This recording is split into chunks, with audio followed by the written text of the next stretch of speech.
구독자들에게 북한을 오픈하다. 미사일 북한이 쏜 거를 예. 계산을 하니까 8천억. 인간이 맞나? 전쟁이 일어날까요? 전면전 가능성은 없다. 기존에 알고 있었던 그 북한과는 전혀 다른 세상이 펼쳐지고 있구나라는 걸 다들 알 수 있을 것 같아요.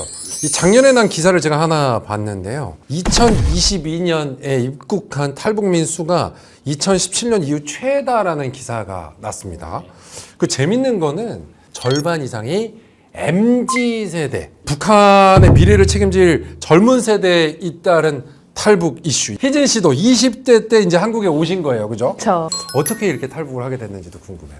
그러니까 제가 25살에 탈북을 결심해서 네. 탈출을 했는데요. 해외 생활을 저는 했기 때문에 해외에서 살다가 북한으로 돌아간다고 생각하니까 너무 끔찍한 거예요. 해외 생활은- 근데 제 월급의 80%를 그 미사일 쏘는데 다 가다 보니까 다 보내야만 하는 거죠? 보내야만 했거든요. 그래서 외화벌이 일꾼들이 해야 하는 일이 우리는 외화로서 당에 충성을 해야 된다. 200유로로 제가 살 수 있는 게 집도 월세도 내야 되지 안 되는 거예요. 200유로면 그때 당시 그럼 뭘 할 수 있었어요? 200유로로 월세 내고 월세 내고 관리세 내고 인터넷 비용 내고 그러니까 기본적인 아주 네. 생활만 가능한 그렇죠. 거였네요. 근데 북한 돌아갈 시기가 다가오고 있는데 돈이 없는 거예요. 그래서 돈을 벌어야 되겠다 해서 그때 나의 타겟이 뭘까 했는데 한국 유학생들이었어요. 그래서 만두 장사를 해야 되겠다 하고 네. 마음을 먹고 예. 이렇게 오더를 받기 시작했죠. 유학생들한테 나의 명함을 돌리고 예. 만두 200개 빚으니까 제 월급이 나왔어요. 우와. 만두 하나에 1유로인데 그래서 와 우선 열심히 배달 다니다가 너무 정신이 없어서 오빠 나 지금 만두 가지고 가고 있어요 하고 한국 오빠한테 문자 보냈는데 문자가 보이원한테 잘못 날라가 그때 도망가야 되겠다 하고 생각을 하고 가방 하나 메고 나와서 지구를 반바퀴 돌았죠. 이것만 들어도 너무나 신기한 얘기이기도 합니다. 그러면 저희 특보님도 1991년에 월남을 하신 거예요. 제가 태어날 때 그러니까 그 91년생이시니까 그때 탈북 소식은 정말 세계가 떠들썩할 정도로 스포트라이트를 받았다고 얘기를 들었습니다. 조국통일을 위해서 한다. 조국통을 위해서 한다. 북한 최고 엘리트 출신의 외교관 망명 사건 뭐 이렇게 얘기를 했었어요, 그죠? 북한 외교관 정식 여권을 가지고 나온 첫 번째 사람이 접니다. 맞습니다. 그래서 김정일이가 노발대발해서 우리 식구는 완전히 풍지박산을 내버렸고 네. 사실 근데 그때가 이제 북한의 이런 엘리트 출신들이 넘어온 경우가 거의 없었기 때문에 그래서 다들 좀 떠들썩하게 보셨고 되게 진짜 엘리트 이제 넘어오는 시대가 됐구나라는 걸 많이들 생각하셨던 것 같아요. 그때가 이제 약간 그 동구권 변화, 동서독 통일 이런 게 일어나면서 북한 외교부가 확 흔들릴 때거든요. 네네네. 그때 제가 이 나라는 미래가 없다. 가야 되겠다. 네. 그래서 도망을 쳐서 온 거죠. 그렇구나. 야, 이 제작진이 전해준 자료를 살펴보면요. 2022년 입국한 탈북민 중 25명이 평양 출신이었답니다. 그리고 또 전체 탈북민 비율의 12.8%를 차지했다고 하는데요. 평양 엘리트 출신이 그것도 북한의 미래를 책임질 2030 세대 한국에 오고 있다. 이거는 굉장히 큰 문제가 분명히 벌어지고 있다는 걸 또 체감할 수 있는 것 같기도 해요. 그냥 한류의 힘인 것 같아요. 한류의 힘이 네, 북한 여성들의 모든 마음을 한국 남성들이 잡았죠. 한국 드라마로. 예. 그리고 저 과거처럼 배고파서 그냥 탈북하는 시대는 지난 것 같고 우리가 배는 거 봐도 한국 드라마를 안 보고는 살 수 없다. 저 같은 경우는 권상우 오빠가 제 첫사랑이었거든요. 그랬습니까? 초등학교 때. 네. 그래서 그러니까 이게 배고파서 넘어오는 시대가 분명히 지금도 있지만 꼭 그렇지만은 않다라는 걸 확실히 느낄 수 있는 것 같아요. 그러니까 그전에는 먹고 살기 힘들다. 네. 힘들다. 그래서 주로 북부 지역 사람들 네. 그리고 대체로 여성들 많이 왔는데 이 코로나 이후에 일어난 사건에 평양 사람이 많이 오고 네. 젊은 사람들이 온다. 이건 뭐냐면 나도 괜찮은 데 가서 교육 좀 받고 싶은 거야. 영화를 보니까 뭐 외국도 다니고 뭐 좋은 대학도 가고 유학도 가고 막 그러거든요. 그럼요. 북한에서 그게 가능해요? 거의 불가능하니까 나는 그래도 태어나서 사람답게 살고 싶다. 그러니까 어떤 경우도 있다 그러는가 하면 아들이 먼저 탈출을 해요. 그러면 엄마가 아들 따라서 와요. 그 엄마 아들이 가면 아버지도 다 갔네? 그걸 따라오는. 그러니까 이게 나와서 주재관들 외관들 자식들이 너 우리 평양 들어갈 때가 됐어. 그러면 아빠 거기는 안 갈래. 그치.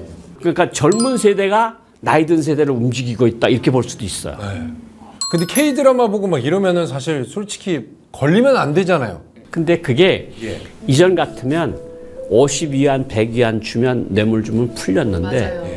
이 지금은 드라마 몇 개 봤다고 12년 교화형의 16세 난 중학생 손 내밀어 그래서 수갑 채우고 끌고 가는 장면이 몰래 카메라에 찍혀서 드라마 몇 건 봤다고 그러는 거야. 그만큼 한류가 영향력이 있고 한류의 영향이 다른 계층에도 미치니까 당국으로서는 엄벌에 쳐야 되겠다 이런 생각이 들어서 엄중하게 대하는 거죠.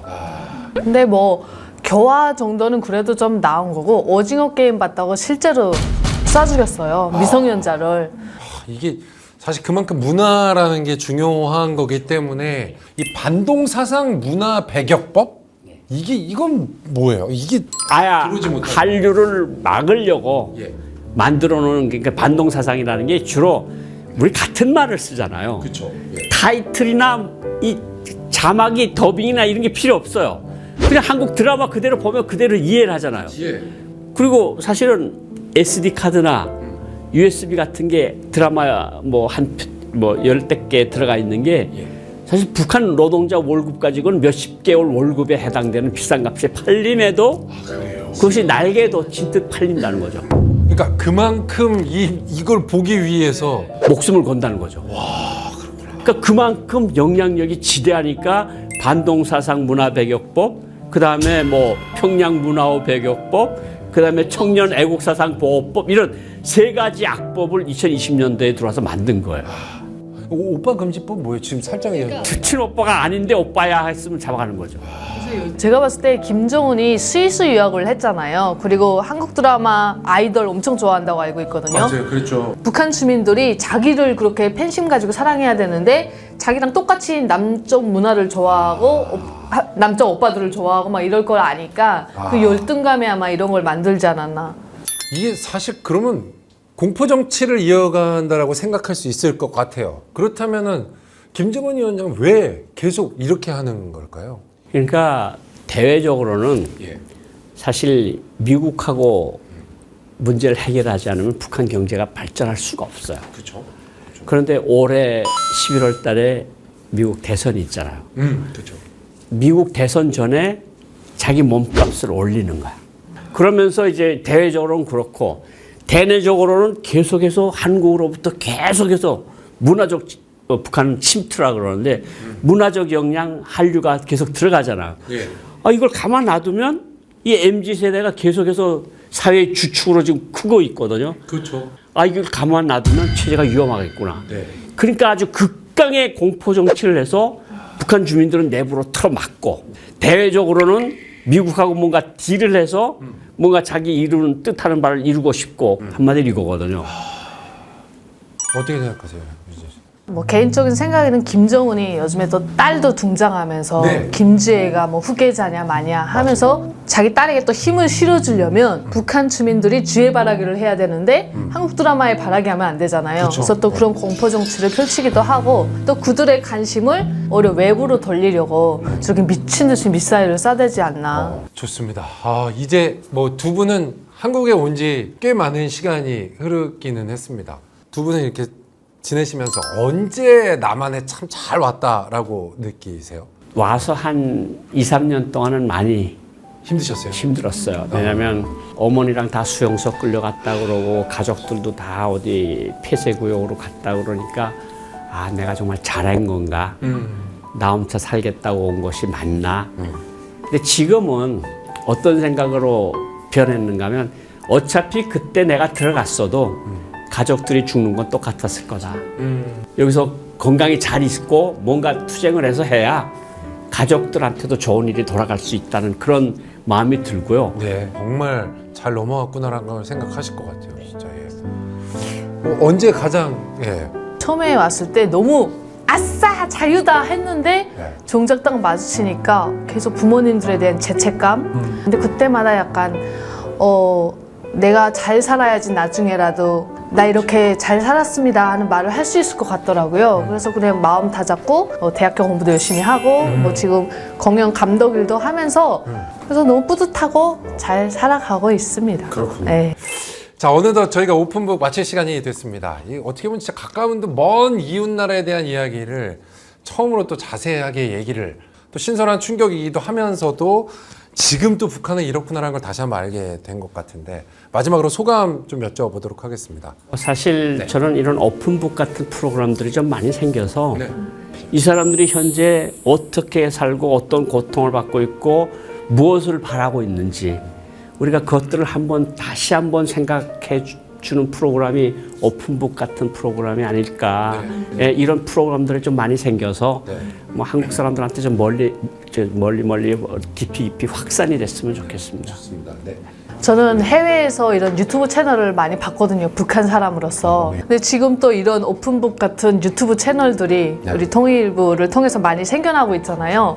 그래서 또 해외에 있는 그 누군가 북한의 MZ 세대들에게 꿈과 희망이 돼서 그래서 너무 감사한 일인 것 같고 네. 또 제가 그들의 선배로서 예. 더 열심히 잘 살아야 되겠다 하는 생각을 하게 됐습니다. 너무 멋있습니다. 예. 말 그대로 오픈북입니다. 북에 대한 오픈된 이야기도 하는 거고 그거 함께 들어주시면 너무 좋겠다는 생각을 가졌고요. 말 그대로 날 것의 북한 이슈를 전해드리기 위해서 저희 다음 주에도 특별한 분들과 함께 찾아오도록 하겠습니다. 함께해서 감사합니다. 다음 시간에 다시 찾아뵙겠습니다. 네, 고생하셨습니다.